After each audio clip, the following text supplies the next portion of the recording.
So our last video from this unit is all about chemical equilibrium. So a homogeneous reaction is a reaction involving reactants and products in the same state. A heterogeneous reaction is a reaction involving reactants and products in different states. An equilibrium is the exact balance of two processes, one of which is the opposite of the other. And chemical equilibrium is when the rate of the forward reaction is the same as the rate of the reverse reaction. So at equilibrium, the concentrations of our reactants and our products is going to remain constant. Chemical equilibrium is a dynamic equilibrium. It means it's constantly changing. It's shifting a little bit in either direction at any given time.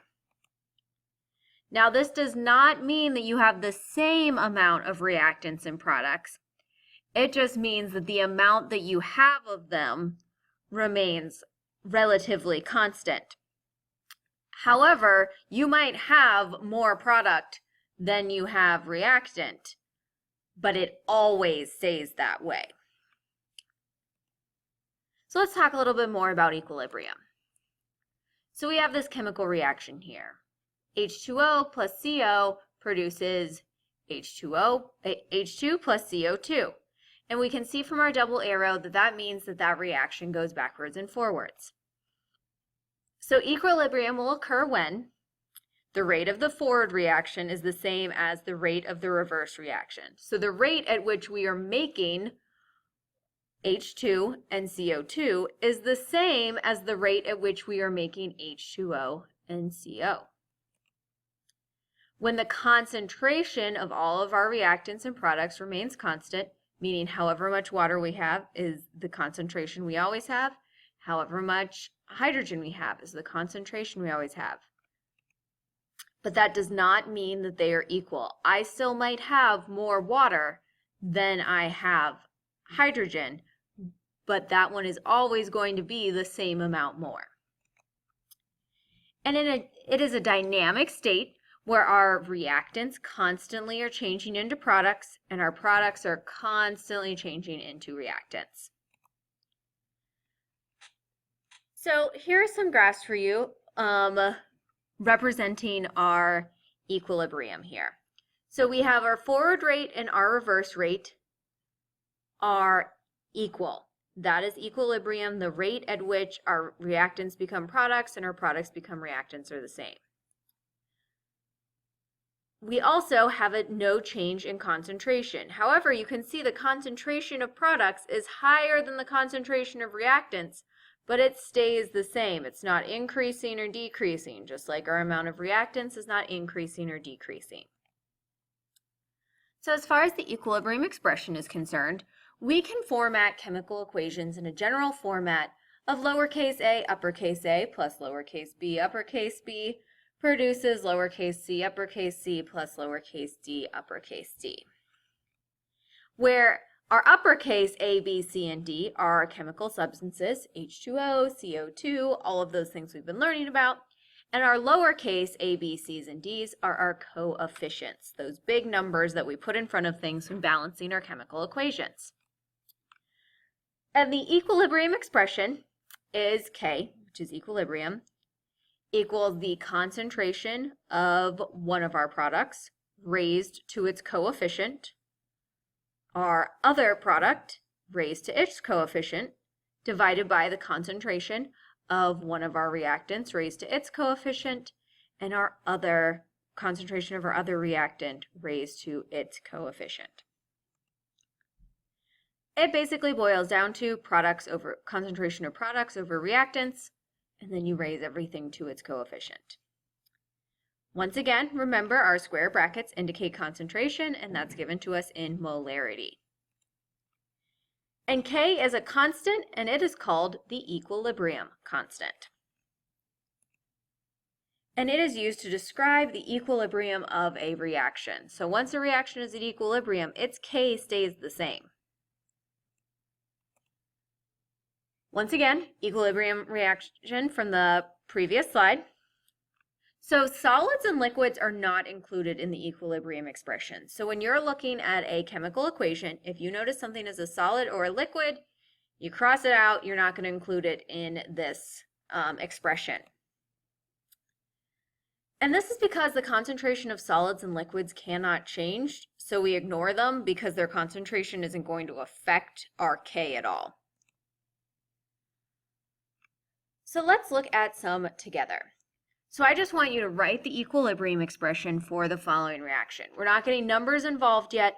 I just want you to be putting things in the proper place. So we start off with NH4NO3 producing NO2 plus 2H2O. First thing we ask, are there any solids or liquids? I don't see any, which means everything's going to go there. So we put products over reactants.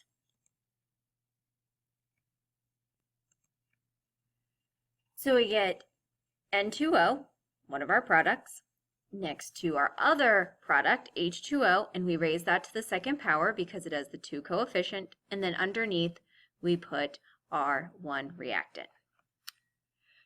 Now for number 2, we look at our reactants and our products. Once again, first thing we are looking for is, are there any solids or liquids? We notice there are 2 solids, so we ignore them. They can't be part of it. So all we have left is 1 product, which means K equals the concentration of O2 raised to the 3rd power because it still has the 3rd coefficient. See how easy that is when you have solids or liquids? You just get to X them out of there.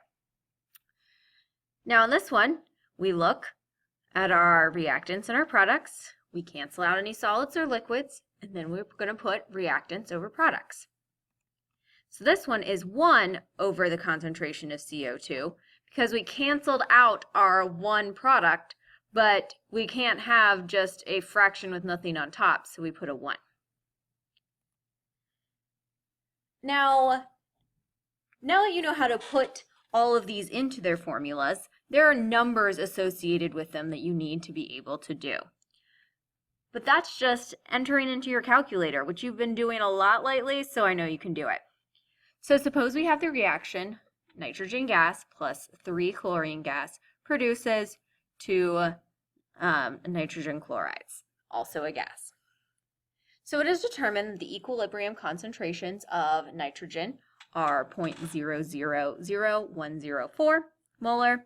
Our concentration for chlorine is 0.000201 molar, and our concentration for nitrogen chloride is 0.141 molar. You are asked to write the equilibrium expression and solve for the equilibrium constant. So the first thing you want to do is set up your equilibrium expression, just like we did on the other side, where you're going to look through and see if you have any solids or liquids you can eliminate. In this case, we can't, so you're going to want to set up your expression. Once you have it all set up, you just plug those numbers in, and you should have gotten something that looks like this. So we set up our equilibrium expression, products over reactants, using our coefficients as our superscripts, and then I just entered my numbers from the problem. Now remember, you want to do those exponents before you do anything else. And if you entered everything into your calculator correctly and rounded to the appropriate number of sig figs, you should have gotten 2.35 times 10 to the 13th.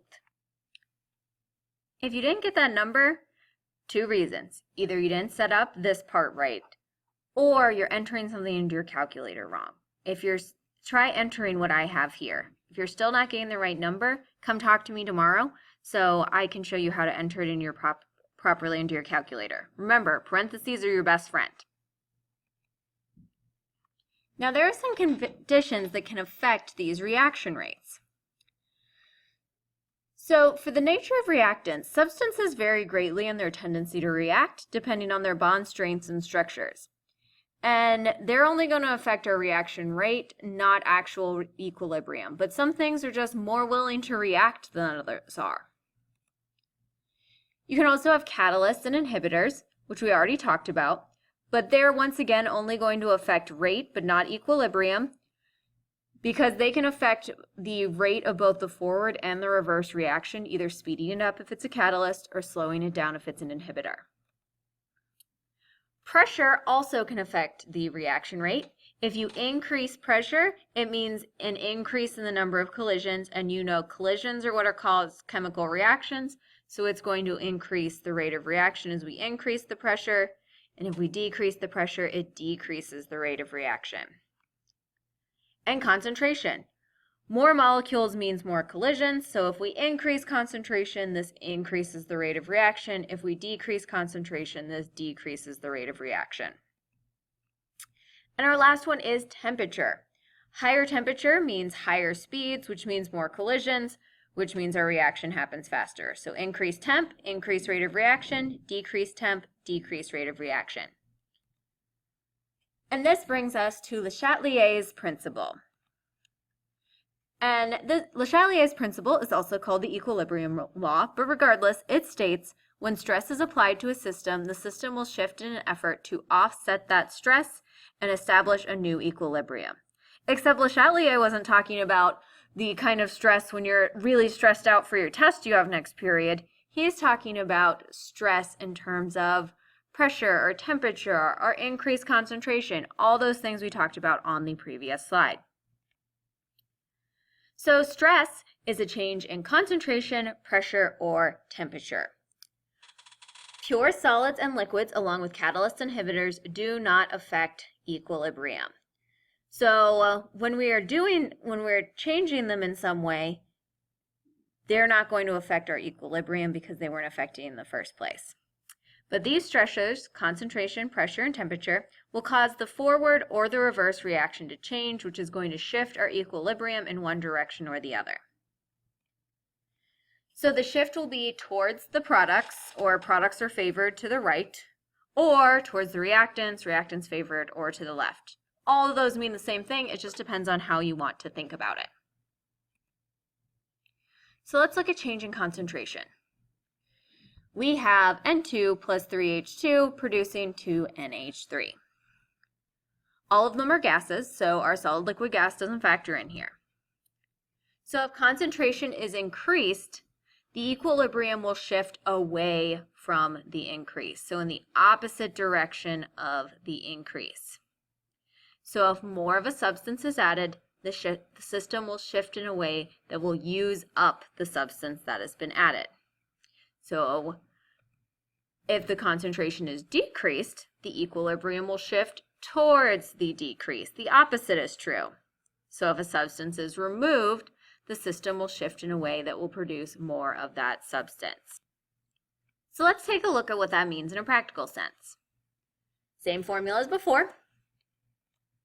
So what happens if I increase my concentration of N2? So I have N2 right here. I'm adding more to this side. So that means there's going to be more collisions between my nitrogen and my hydrogen. And that means more NH3 is going to be produced. So my reaction shifts to the right. If I add it on this side, it shifts it over to the opposite side. So the rate of the forward reaction is increased. What happens if I decrease H2? So I'm taking away my amount of H2. So if I have less available H2, that means there are fewer collisions over here, so my reaction is going to slow down. This means it's going to shift to the left because I'm producing fewer products in order to make more hydrogen gas for the reaction to proceed forward again. So when you do concentration, it goes when you increase, it goes in the opposite direction. When you decrease, it goes to the side that the decrease occurred on. Let's look at change in temperature. So the first thing you have to do is determine if a reaction is endothermic or exothermic, which we already talked about in this unit. Remember, exothermic reactions is when heat is released and heat is treated as a product. Meanwhile, an endothermic reaction is when heat is absorbed, so heat is treated as a reactant.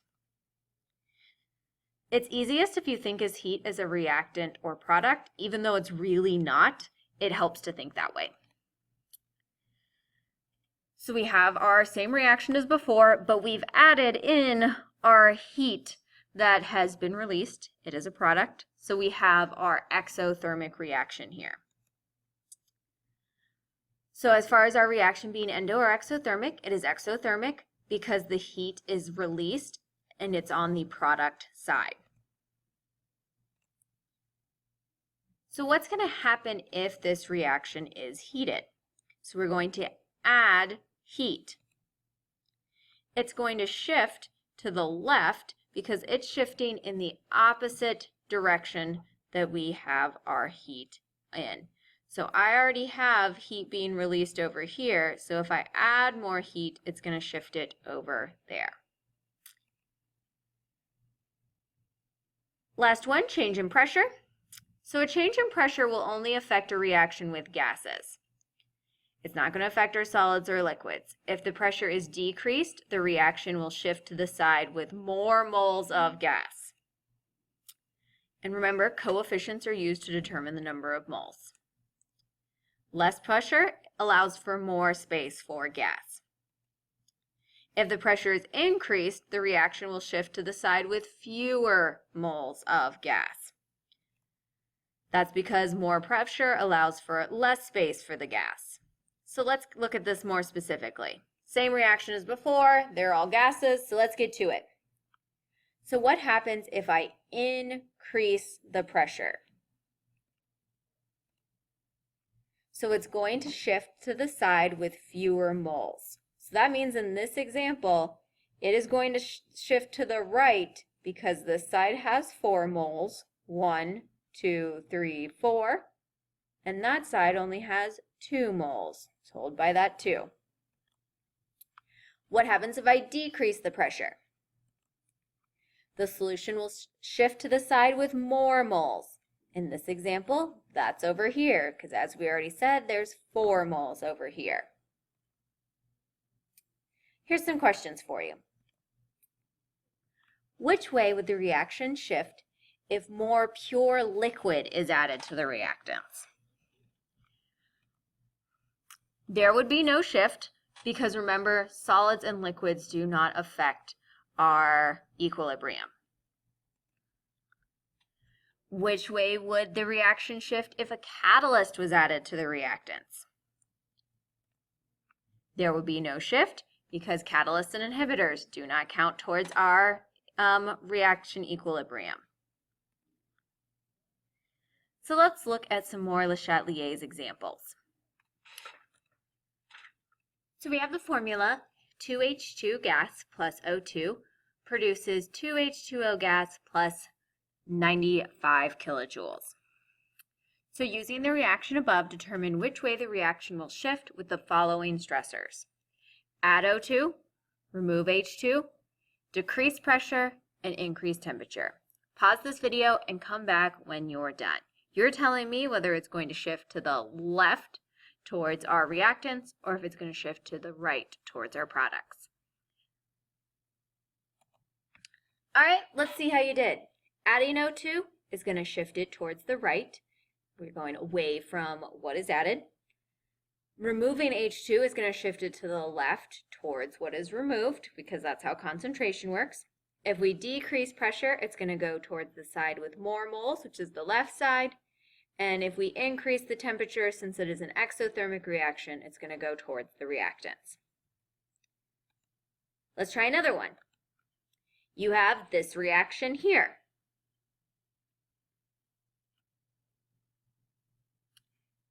Pause this video and come back once you've answered the 4 questions.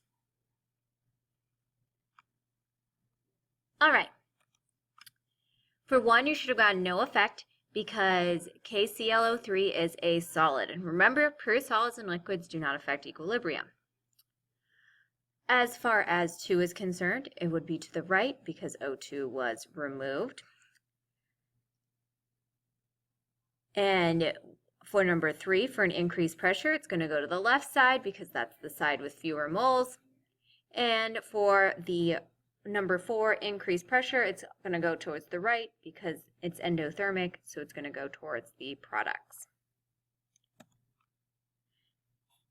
Now, using that same equation, I want you to determine at least 3 ways you could stress the reaction above to cause an increase in the concentration of oxygen gas.